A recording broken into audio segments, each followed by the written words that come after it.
భారీ వర్షంతో ఇందల్వాయి నుండి దర్పల్లి వైపు వెళ్లే దారి పాటితాండా బ్రిడ్జ్ వద్ద నీరు భారీగా ప్రవహిస్తుంది. దీంతో రోడ్డును పూర్తిగా మూసివేశారు. బస్సులు, కార్లు, లారీలు, ద్విచక్ర వాహనాలు ఎలాంటి వాహనాలు ఈ రోడ్డుపై నుండి వెళ్లడానికి అనుమతి లేదని ఎస్ఐ మనోజ్ కుమార్ తెలిపారు. నిజామాబాద్ నగరాన్ని ముసురు కమ్మేసింది. వర్షంతో నగరంలో రహదారులు జలమయంగా మారాయి. ప్రజలు అత్యవసర పని ఉంటే తప్ప బయటకి రావడం లేదు.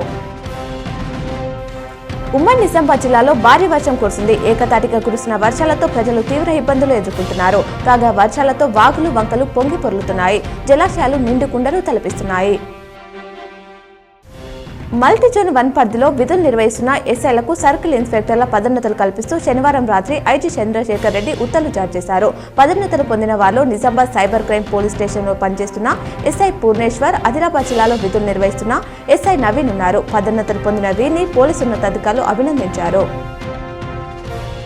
భారీ వర్షాల నేపథ్యంలో ప్రజలు అప్రమత్తంగా ఉండాలని బీఆర్ఎస్ వర్కింగ్ ప్రెసిడెంట్ కేటీఆర్ కోరారు. అత్యవసరమైతే తప్ప ఎవరు బయటకు రావద్దని ఆయన ట్వీట్ చేశారు. చిన్నారులు, వృద్ధులు ఇళ్లలోనే ఉండాలి. పాత భవనాలు నివసించేవారు వాటిని ఖాళీ చేయాలి. బీఆర్ఎస్ శ్రేణులు వరద సహాయక చర్యలకు సిద్ధంగా ఉండాలని ఆయన పేర్కొన్నారు.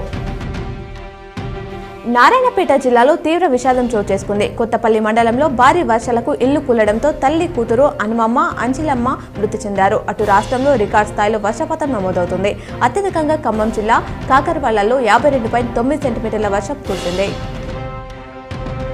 శ్రీరామ్ సాగర్ ప్రాజెక్టుకు వరద ప్రవాహం పెరుగుతుంది. ప్రస్తుతం ప్రాజెక్టులోకి 50,000 క్యూసెక్ల వరద నీరు వచ్చి చేరుతుంది. కాగా ప్రాజెక్టులో ప్రస్తుతం 63 టీఎంసీల నీరు నిల్వ ఉంది.